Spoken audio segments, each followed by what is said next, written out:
Black Widow is the latest film from Marvel Studios, and the first theatrical production from the MCU since mid-2019. It stars Scarlett Johansson, Florence Pugh, Rachel Weisz, and David Harbour, and is directed by Cate Shortland. Before we get into this, don't forget to hit that like button down below. It does wonders in getting my content out there, and if you haven't already, hit the subscribe button and the bell icon to keep up to date with all my content. In Marvel Studios' action-packed spy thriller Black Widow, Natasha Romanoff confronts the darker parts of her ledger when a dangerous conspiracy with ties to her past arises. Pursued by a force that will stop at nothing to bring her down, Natasha must deal with her history as a spy and the broken relationships left in her wake long before she became an Avenger. Alright, I can't believe it! I'm finally sitting down to record a review for Black Widow. I didn't think that this was ever going to happen.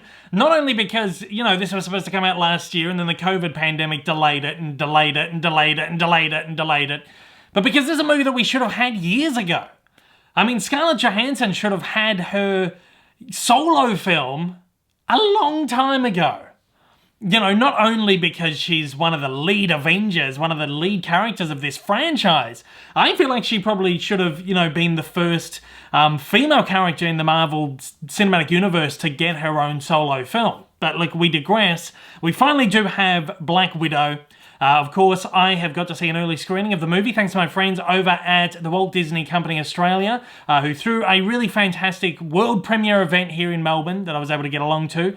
Look, I'm going to just kind of sit here and blurt out some thoughts on this. I'm going to keep this completely spoiler-free because I know everyone just wants to kind of go into this fresh. I know this takes place between, you know, a couple of movies that we've all seen dozens of times, but there are lots of things in here that are surprising, a lot of big things that fans are going to be excited to finally see, to finally learn, to finally find out. So I'm going to keep absolutely all spoilers out of this, and I'm just going to kind of rattle off some brief thoughts on the movie right here. Now, this is, of course, a movie that I've been dying to see for a long time. I will be honest, I feel like my anticipation levels, my hype, kind of fizzled out a little bit with the pandemic just delaying the movie over and over and over again. It got to a point where I was just like, just give me the movie. But maybe that's kind of the best way to go into something like this. And how many times do we go into these movies with like huge expectations, and 70% of the time, those expectations aren't met, or the movie falls short just a little bit. I mean, this is our first time returning to the Marvel Cinematic Universe, cinematically at least, in theaters,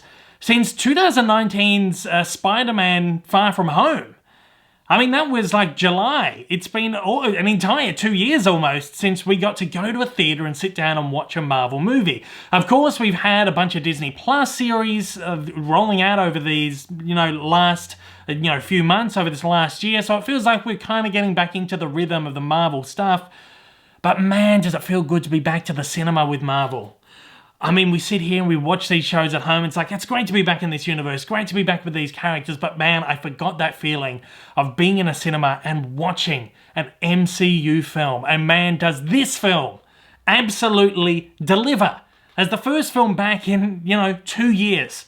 This movie delivers on absolutely everything that you expect from the Marvel Cinematic Universe. Incredible action set pieces, fantastic character moments, a lot of heart, a lot of humor. It's all thrown into this movie. Now, I don't know, like some people get a bit funny about the amount of humor and stuff that are thrown into these Marvel films, but it really is what gives it so much of its charm. There's a lot of humor in here, a lot more than I really did expect, but at that, there is so much heart.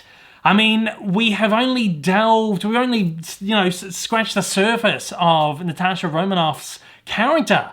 Over the last 12 years of Marvel Cinematic Universe movies, we have only just briefly delved into her past. And of course, this movie promises that we're finally going to get all these answers that we've been wondering for so long. And yes, we do. We finally get answers to so much stuff. I won't tell you exactly what, but fans of the character of Natasha Romanoff, of Black Widow, are going to be so happy with the character development that is finally given here to the character that she's deserved for so long. And look, even though this is a solo movie for Natasha Romanoff, the Black Widow, this really is an ensemble piece. We've got so many great characters around her, and all of these characters get some incredible character moments. If it weren't for the moments that are offered up with this ensemble, I don't feel like the story of Natasha Romanoff would have had as much punch, or as much heart, or as much layer. It's a character that is relying on these characters around her to really help fill in all these holes of her backstory. And by making this an ensemble piece is just such an ingenious move. Now, I've heard a lot of people saying that it feels like Natasha gets kind of sidelined in parts of the movie. I didn't really see it that way.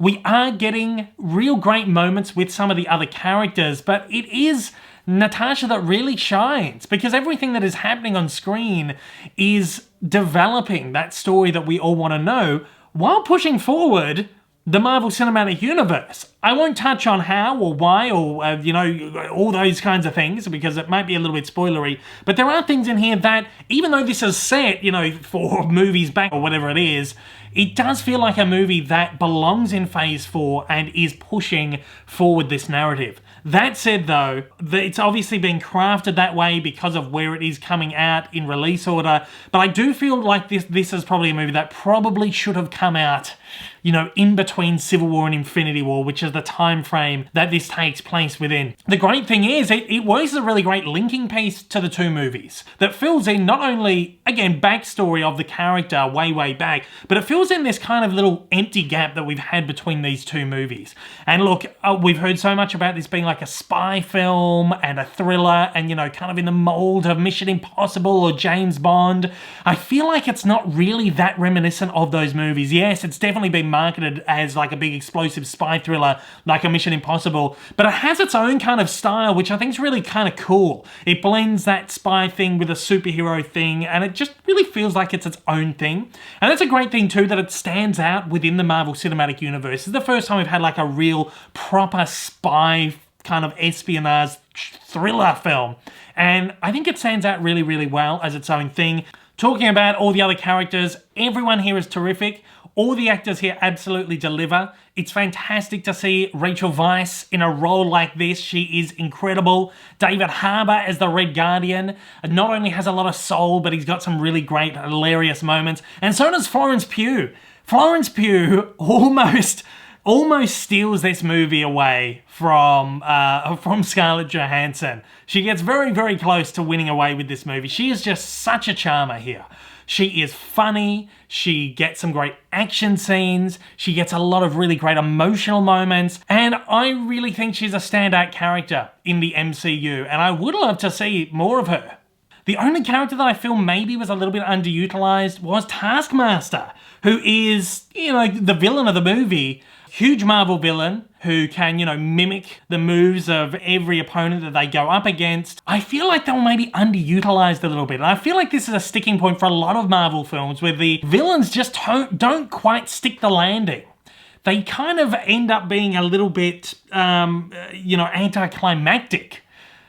This villain gets some really cool sequences, but I feel like they don't do enough with the character here. But again, the focus on this movie was Natasha and her story and kind of trying to delve into her character a lot more. So this conflict of the villain, I feel like wasn't incredibly important overall because she has so many other of these conflicts going on. I speak about the action in the movie. There's some really fantastic action scenes here, and I think maybe even some MCU highlights here. Great big explosive set pieces. There's really great choreography and, kind of fist fighting kind of stuff. And it has a really terrific finale, final act that I feel like will go on to be quite a memorable one. Once again, I am really happy with how impressed I am with Black Widow. This is a movie that really could have gone either way for me, particularly because I was just not feeling like I was that hyped for it. But again, that was probably the best way to go into this because my expectations was just blown right out of the water. I'm so happy to see Scarlett get her time to shine. I'm happy to see Natasha get her time to shine. And the way that they've handled this movie once again is just so perfect. Like, I couldn't have hoped for a better solo outing for Black Widow. I really hope that she, I really wish she had got it maybe a little bit earlier and we could have got a couple of these Black Widow solo projects. But, what's done is done now. I'm really happy that we have this. And I know fans of the MCU, fans of Black Widow and Scarlett Johansson are really going to be happy with this film because it's so good. It really is really good. And of that, I will happily be giving Black Widow a 4 out of 5. Black Widow is an explosive return to cinematic Marvel, filled with exhilarating action sequences and enormously touching franchise-defining moments. Scarlett Johansson absolutely shines, finally getting the spotlight she's always deserved. It's the Marvel movie we all need right now. Black Widow opens in Australian cinemas on the 8th of July 2021 before debuting on Disney Plus with premiere access on the 9th of July. It also opens in cinemas and on Disney Plus in the UK and the US on the 9th of July. Thanks again to the incredible team over at Disney for providing me with tickets to an early preview of Black Widow for the purposes of this review, and thanks to everybody out there for watching. I'll see you in the next one. Take it easy. Hey everyone, if you haven't yet, smash that big old subscribe button up on your screen to keep up to date with all my content, and hit that like button down below. Also, don't forget to check me out on social media, and please consider supporting me over on Patreon for as little as $1 a month for exclusive videos, early access content, and to get your name up on the screen. Thanks again for watching.